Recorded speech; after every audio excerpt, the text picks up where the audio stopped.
Saya pikir topik ini bicara tentang pendidikan tidak akan pernah berakhir.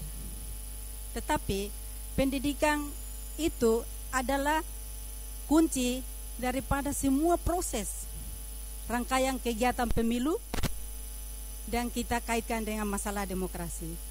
Bali selalu dipilih tempat untuk kita berdiskusi, berdebat tentang masalah demokrasi, HAM, persamaan hak, isu inklusif. Dan saya mengharapkan tempat ini kita akan belajar banyak, baik ilmu pengetahuan maupun praktek dari masing-masing negara akan memperkaya pengetahuan kita, dan kita akan kembali ke masing-masing negara dan bagaimana menggunakan praktek yang baik. Forum seperti ini sangat penting sekali karena dengan berbagai pengalaman dari masing-masing negara, dan itu akan terus memacu semangat kita untuk terus berkarya, terus berpartisipasi, terus melakukan berbagai kegiatan walaupun banyak tantangan yang kita hadapi di masing-masing negara. Tetapi forum ini penting sekali untuk memberi motivasi. Dan bicara tentang masalah pendidikan pemilih, pendidikan kewarganegaraan khusus untuk Timor Leste, selalu ada kaitan, selalu ada hubungan dengan menjelang pemilu. Kita mulai melakukan kegiatan seperti itu, masyarakat mulai mengingat bahwa pemilu akan datang, kita akan memilih siapa dan bagaimana seterusnya. Dan itu sudah menjadi bayangan masyarakat bosan, pemilu terus tetapi tidak ada hasil. Itu mulai muncul dalam pikiran masyarakat di Timor Leste. Dan kita mulai berpikir tentang sebuah kegiatan pendidikan pemilih atau civic education. Materi apa yang harus kita presentasikan? Materi apa yang ingin kita sosialisasikan kepada kelompok-kelompok yang berbeda, kelompok perempuan, kelompok pemuda, kelompok komunitas disability, LGBTI, dan masyarakat marginal. Kita harus mempersiapkan lagi materi-materi yang menyentuh kepentingan mereka. Dan melalui program Respect ini mendukung, bersyukur sekali karena Kaukus Timor Leste mengambil bagian daripada proyek ini.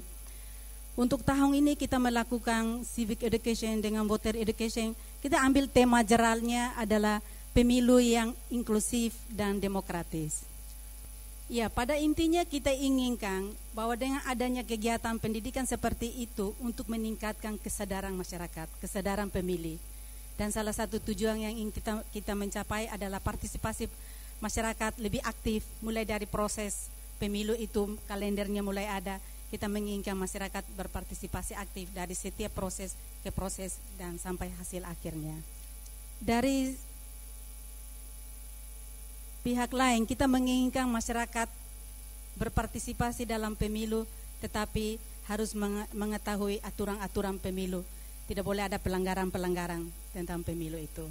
Ya, salah satu pelanggaran pemilu yang sering terjadi di Timor Leste, masih ada diskriminasi terhadap komunitas disability, LGBTI, terutama dalam hal menggunakan hak mereka untuk menjadi kandidat maupun untuk menjadi pemilih. Dan yang kedua, masalah yang ada di Timor Leste, masih ada yang memaksa untuk memilih ikut temannya, orang tuanya, dan itu terjadi dan dipaksa. Dan ketika mereka setelah melakukan memilih di tempat TPS, pulang masih ada yang kasih ancaman. Kenapa kamu tidak memilih sesuai dengan perintah saya? Dan itu terjadi untuk beberapa tahun yang lalu, itu terjadi. Dan money politik berjalan di Timor Leste. Tetapi tidak ada yang berani mau melaporkan tentang itu. Itu karena apa? Dari satu sudut kita melihat bahwa yang memberi uang pun masih ada hubungan keluarga, masih ada hubungan teman, masih ada hubungan ini. Akhirnya mereka tidak berani melaporkan tentang situasi seperti itu. Seandainya itu dilapor, kan yang kena pidananya masih keluarga juga. Itu kadang-kala menjadi pertimbangan orang Timor Leste bahwa apakah itu adalah pelanggaran. Yes. Dan satu lagi, terutama pemuda yang suka setelah memilih difoto, diekspos ke media. Dan itu sebenarnya itu adalah pelanggaran karena suaranya tidak boleh dipublikasi. Tetapi banyak orang tidak memahami, tidak tahu tentang aturan-aturan seperti itu. Dengan adanya pendidikan seperti itu, kita punya materi lebih fokus kepada bagaimana menjadi pemilih yang benar, bagaimana menjadi pemilih yang bertanggung jawab, bagaimana menjadi pemilih yang memilih sesuai dengan suara hatinya sendiri. Itu adalah materi atau informasi yang kita sosialisasikan dan kita memberi pendidikan kepada kelompok targetnya seperti itu. Dan yang terakhir, materi yang selalu kita kampanyekan bahwa mereka mempunyai hak yang sama untuk memilih. Mereka tidak boleh merasakan diskriminasi. Dan mereka harus mampu memilih sesuai dengan suara hati mereka. Dan ini yang hanya menjadi materi hanya seputar itu untuk dengan waktu yang begitu singkat bagaimana kita mau menyadarkan masyarakat untuk bisa mampu memilih dengan benar, dengan tanggung jawab. Dan malah ada yang bertanya, setelah pemilu apa yang kita dapatkan dari hasil pemilu?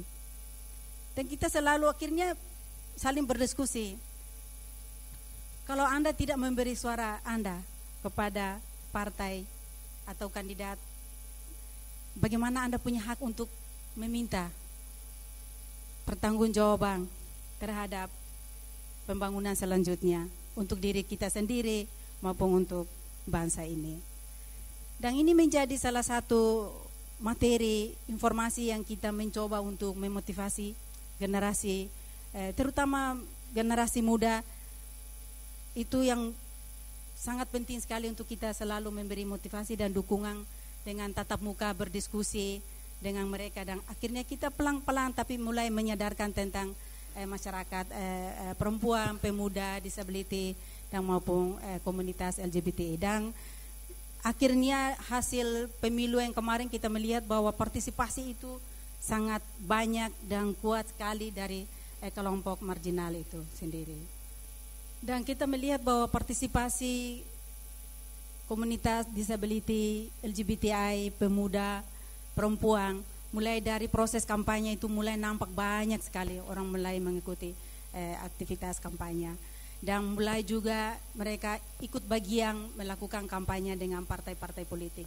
Dan isu inklusif itu mulai dari materi kampanye partai politik semua berbicara tentang masalah isu tentang inklusif,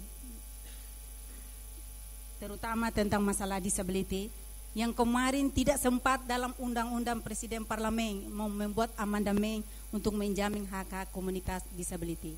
Itu kemarin tidak sempat, tetapi dengan adanya tatap muka mereka sangat kecewa. Mereka menyatakan kenapa tidak menjamin hak mereka dalam undang-undang itu. Undang-undang itu sudah ada, tetapi kenapa sampai di presiden itu kenapa tidak berpikir tentang hak-hak orang disability. Dan itu akhirnya kita saling clearkan masalah mereka. Akhirnya mereka semangat lagi untuk mengikuti lagi pemilu ini dengan semangat bahwa masih ada waktu. Dengan pemilu parlemen kita tidak sempat membuat revisi undang-undang untuk menjamin hak-hak disability, terutama disability mata, tetapi masih ada pemilu untuk kepala daerah, masih ada pemilu untuk beberapa tahun yang akan datang. Akhirnya itu memacu kembali semangat mereka untuk terus aktif berpartisipasi selalu. Mereka pun melakukan pendekatan dengan partai politik. Itu materi yang sangat simpel, tetapi bagi saya melihat bahwa pemilu yang kemarin 2022-2023 partisipasi itu pemuda itu lebih banyak dan bersemangat, dan itu bagi saya itu adalah sesuatu yang luar biasa, partisipasi dari semua masyarakat di Timor Leste. Ya, akhirnya isu tentang perempuan bagi Timor Leste tidak ada masalah dalam hal partisipasi dalam pemilu, baik hak untuk memilih maupun hak untuk menjadi kandidat itu sudah tidak menjadi masalah. Tetapi Kaukus mencoba bergandeng dengan organisasi-organisasi yang lain, isu komunitas disability itu menjadi isu nasional. Sekarang menjadi isu nasional, bukan menjadi isu mereka sendiri, tetapi itu menjadi isu nasional, isu bersama semua, baik di parlemen, pemerintah, STAIS, yang akhirnya mau menyadarkan bahwa ternyata isu ini sangat penting dan menjadi perhatian khusus untuk memberikan pelayanan kepada mereka. Ya, salah satu laporan daripada teman-teman komunitas disability bahwa mereka masih mendapatkan perlakuan yang tidak adil untuk beberapa pemilu yang lalu. Akhirnya materi ini menjadi salah satu target untuk kita melakukan itu kepada pemantau pemilih supervisi ofisial CNE. Seperti tadi Presiden menyatakan bahwa ada ribuan orang yang direkrut untuk melakukan observasi di setiap TPS, dan mereka pun menjadi target salah satu grup untuk kita berbicara, memberi pendidikan, terutama bagaimana untuk menghormati tentang komunitas disability, karena mereka akan lebih dekat di tempat TPS, dan bagaimana mereka menjamin semua proses itu, kelompok komunitas itu mengunjungi TPS datang dengan nyaman, datang dengan tidak ada bully dari tahun kemarin ada, begitupun dengan kelompok LGBTI. Dan untuk tahun ini kita melihat bahwa beberapa center yang kita melakukan observasi dan itu mulai tidak ada, dan betul-betul dijamin oleh CNE dan STAIS bahwa mereka pun mempunyai hak yang sama dan mereka merasa nyaman untuk mengunjungi di tempat TPS. Ini menjadi salah satu materi kita sosialisasikan dan kita briefing dengan teman-teman dari CNE maupun dari STAIS yang bekerja dekat di TPS. Ya, dari program Respect ini mempunyai dampak yang sangat besar bagi civil society Kaukus di Timor Leste dengan teman-teman ONG yang lainnya, bahwa ini pertama kali kita mulai ada hubungan kerja dengan CNE, dengan STAIS secara langsung, melakukan beberapa kegiatan yang sama yang menyangkut dengan masalah pemilu. Dan hubungan jaringan yang telah dibangun, saya pikir akan lebih semakin kuat ke depannya, karena kita telah sama-sama melakukan beberapa kegiatan untuk pemilu ini. Begitupun dengan teman-teman dari organisasi yang lain, kita telah menjadi satu kekuatan bersama untuk terus berjuang tentang masalah isu-isu tentang disability maupun LGBTI. Situasi di Timor Leste ini adalah sesuatu yang pertama kali kita mencoba untuk mendekati dengan institusi-institusi penyelenggara pemilu untuk mau mengakui bahwa kelompok ini adalah penting, yang STAIS yang pun harus menjadi identifikasi, menjadi salah satu target grup yang harus selalu memberikan pendidikan pemilih dan pendidikan kewarganegaraan. Dan dengan adanya kegiatan kampanye itu selalu dilakukan, akhirnya orang mulai sadar dan mulai saling menghormati, saling menghargai terhadap kelompok-kelompok itu, dan akhirnya bersama berpartisipasi aktif dalam pemilu di Timor Leste. Satu masalah lagi, partisipasi di Timor Leste meningkat dari periode ke periode meningkat. Tetapi pada umumnya orang masih memilih figurnya, bukan programnya.